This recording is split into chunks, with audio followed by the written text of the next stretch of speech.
all my fantasy romance lovers, if you loved the first book of ACOTAR, Bridge Kingdom, and The Serpent Wings of Night, I can't remember the full title of that book, this is for you. This book is by the same author who wrote The Bridge Kingdom, which I think has done the rounds here on Book Talk recently. It's a fantasy romance, definitely more on the romance side than fantasy, but I do feel like for those of you who are into this genre, you are going to eat this up. The world building is not too complex.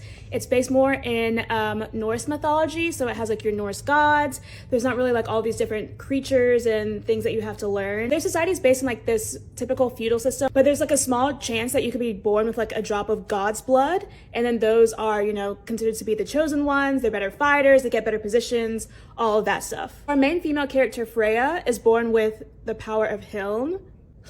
I just realized, oh my god, have I been saying the god's name wrong the entire time?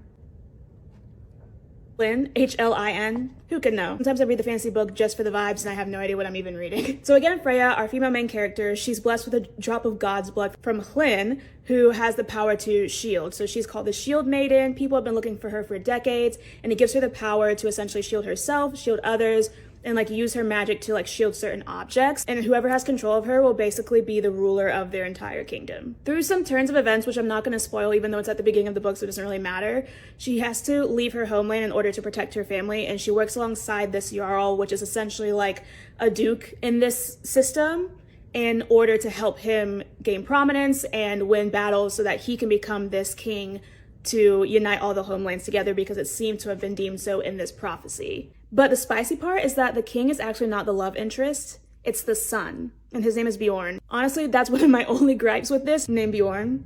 No shade to those names that. No shame to those who have the same name, but it didn't work for me. The banter between them as well also felt very similar to The Serpent Wings, book by Carissa Broadbent, so I really feel like if you liked that one, you'll enjoy this book. I thought it was really well paced, and after like 20%, I couldn't put it down and I kept wanting to read it every single day. My only thing is that I felt like in terms of plot, it felt a little bit flat. I wasn't really sure where the story was even going until like maybe 70 or 80% of the book, but it was a very good ending. And I just think Danielle L Jensen just does a really good job of enemies to lovers, or at least those who have like a little tiff with each other, where you can feel that chemistry building. Rated this 4 stars, but I could definitely see myself reading book 2. I've seen some stores already selling this, but it comes out on the 27th. You guys will have to let me know what you think.